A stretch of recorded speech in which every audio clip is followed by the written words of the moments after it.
sekarang kita akan masuk LKS. Buka buku LKS-nya di tema 2 ya.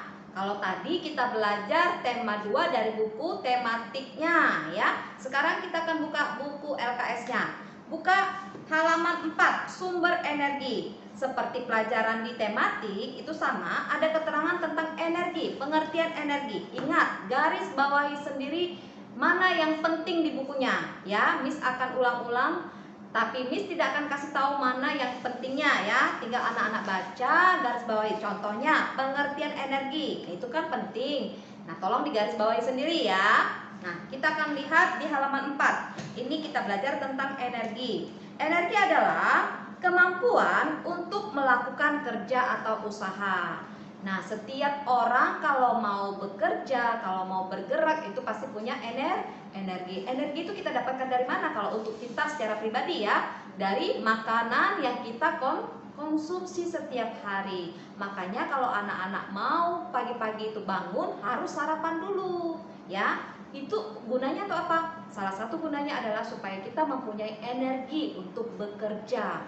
Makan sarapan pagi, terus juga minum susu supaya ada vitamin ya ke tubuh kita ya. Nah, itu sumber energi dibaca di halaman 4-nya. Lalu di halaman 5-nya, lihat di sana ada peran matahari. Lihat, matahari itu kan kalian tahu setiap pagi Tuhan yang menciptakan matahari, pasti ada gunanya matahari untuk kita. Apa saja guna matahari? Nah, peranan matahari dalam kehidupan di bumi ya. Nomor 1, seiring dengan perputaran bumi pada porosnya, matahari membuat terjadinya siang dan malam.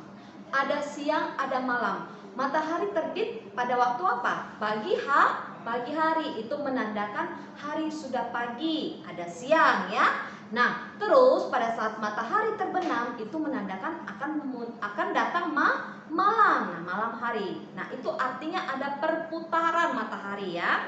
Nah, yang kedua, yang ketiga, yang keempat, yang kelima, dan sampai ke-8 kalian baca di bukunya. Nah, kita akan lanjut penilaian keterampilan. Lihat di sini. Panas merupakan salah satu bentuk energi. Segala sesuatu yang dihasilkan panas disebut sumber panas dan seterusnya.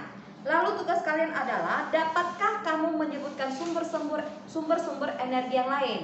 Seperti di bukunya kita sudah bahas tadi, ada sumber energi yang namanya magnet, yang ada namanya pegas, energi panas bumi ya, energi apa lagi. Nah, itu sudah ada di buku tematiknya. Jadi kalian akan tulis lagi di buku LKS-nya di halaman 5 ini ya. Oke, kita akan lanjut ke halaman 6. Nah, ini kita akan belajar tentang bahasa Indonesia. Kembali kita akan belajar gagasan pokok dan gagasan pendukung. Tetapi ini dalam bentuk teks visual. Tahu visual? Visual itu adalah teks visual adalah teks yang cara penyampaiannya kepada orang lain menggunakan media yang dapat dilihat oleh indera penglihatan kita. Jadi kita visual itu artinya kita melihat secara langsung ya. Baik itu bisa melalui gambar, ilustrasi, atau video atau foto ya. Jadi kita melihat langsung, ada gambarnya, ada videonya contohnya, ada ilustrasinya ya. Nah, itu kita menentukan gagasan pokoknya dengan cara kita melihat gambar tersebut atau teks tersebut ya, teks visual tersebut. Nah, ini ada lagi kita belajar tentang gagasan pokok. Apa artinya gagasan pokok? Bagaimana cara menentukan gagasan pokok dalam teks kalimat? Terus bagaimana cara menentukan gagasan penjelas atau pendukungnya? Ya, di sini ada informasi di halaman 6 ini di buku LKS-nya. Oke, kita lanjut ke penilaian pengetahuannya. Di sana ada situasi, pada hari Minggu keluarga Pak Rono bekerja sama merapikan halaman rumah dan seterusnya. Tugas kalian adalah menentukan gagasan pokok dan gagasan pendukung pada cerita paragraf tersebut ya. Apa gagasan pokoknya dan gagasan pendukungnya? Oke, kita akan lanjut ke sumber daya alam di halaman 7. Nah, di sana akan belajar lagi tentang sumber daya alam. Apa maksudnya sumber daya alam itu? Pengertian sumber daya alam adalah segala kekayaan yang berasal dari alam. Jadi sumber daya alam, sumber-sumber kekayaan yang berasal dari alam ya, yang bisa dimanfaatkan untuk kebutuhan manusia yang bisa kita manfaatkan. Contohnya apa? Contohnya matahari, itu kan alam. Air itu dari alam, udara dari alam, tanah dari alam. Nah, itu sumber-sumber daya alam. Lalu di sana ada diterangkan bahwa sumber daya alam terbagi menjadi 2 jenis. Ingat, di sini Miss tekankan kalian harus menggarisbawahi sendiri buku kalian ya.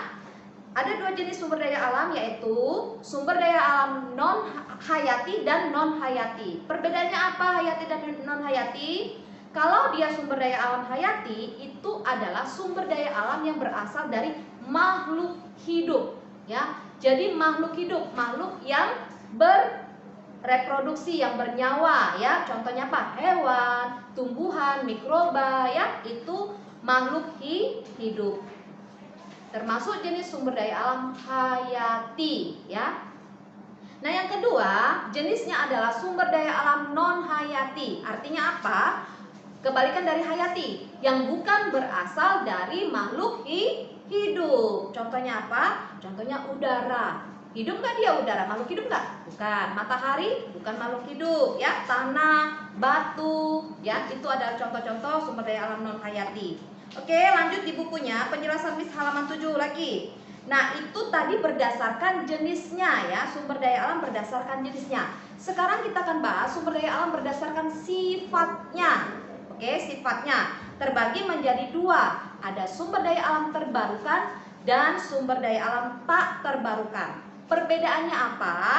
Perbedaannya adalah sumber daya alam yang dapat diperbarui atau terbarukan adalah sumber daya alam yang memiliki sifat dapat dipulihkan kembali. Jadi kalau dia habis dapat dipulihkan kembali, atau dapat, ibaratnya kalau HP kalau sudah habis baterainya dapat dicas lagi kan. Nah, dapat dipulihkan lagi gitu loh. Nah, sumber daya alam yang dapat diperbarui adalah sumber daya alam yang dapat dibudidayakan atau dikembangbiakan. Kita bicara tentang sumber daya alam ya. Contohnya apa? Contohnya air. Air itu kalau dia keruh, kalau dia kotor airnya, kita bisa melakukan penjernihan ulang lagi. Atau kalau misalnya ada kotoran, kita bisa melakukan penjernihan lagi ya.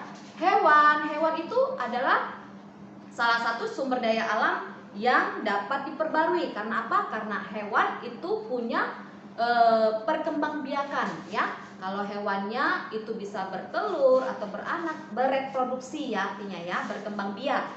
Tumbuhan juga bisa menjadi sumber daya alam yang dapat diperbarui. Air, tanah, udara, dan matahari itu adalah contoh-contoh sumber daya alam yang dapat diperbarui. Yang kedua, jenisnya adalah sumber daya alam yang tidak dapat diperbarui. Artinya dia merupakan sumber daya alam yang habis, yang kalau habis dia tidak bisa lagi diperbarui ya. Nah, jadi kita harus bagaimana caranya supaya dia tidak habis, atau bagaimana caranya kita harus memeliharanya, merawatnya ya. Contohnya apa? Contohnya minyak bumi, gas alam, batu bara, emas, perak, besi, dan lain sebagainya ya. Nah, sekarang kita lanjut di halaman 8. Apa manfaat sumber daya alam? Di sana dijelaskan sumber daya alam itu sebagai sumber energi dan bahan bakar. Contohnya apa? Minyak bumi yang bisa diolah menjadi apa? Bensin atau gas alam ya. Nah, itu. Terus yang kedua, sebagai pembangkit listrik. Contohnya apa? Minyak bumi, sinar matahari bisa menjadi pembangkit listrik. Air juga ya, bisa menjadi pembangkit listrik tenaga air.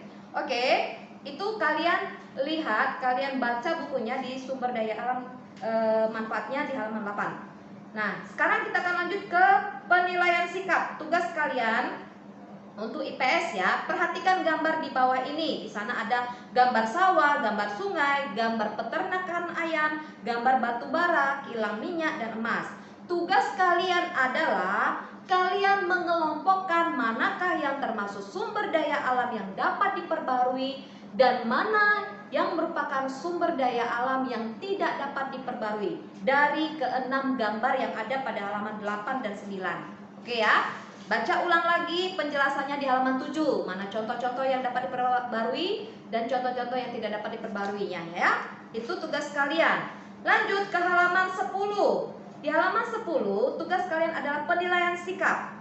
Jawablah pertanyaan berikut. Berikanlah masing-masing 3 contoh sumber daya alam yang dapat diperbarui dan yang tidak dapat diperbarui. Oke, nomor 1, 2, dan 3 kalian jawab. Ya, itu tugas kalian, penilaian sikap. Lanjut, kita akan lanjut ke halaman 11, survei karakter. Ya, di sana ada situasi pada hari Minggu Vika dan adiknya bermain bola bekel di teras rumah, dan selanjutnya kalian baca informasi situasi ceritanya. Yang ditanyakan adalah tindakan apa yang sebaiknya dilakukan Vika menyikapi atau menjawab soal yang ada pada cerita tersebut. Ya, itu pilihan berganda. Jadi karakter apa yang tepat untuk menyikapi kondisi cerita yang ada di situ ya.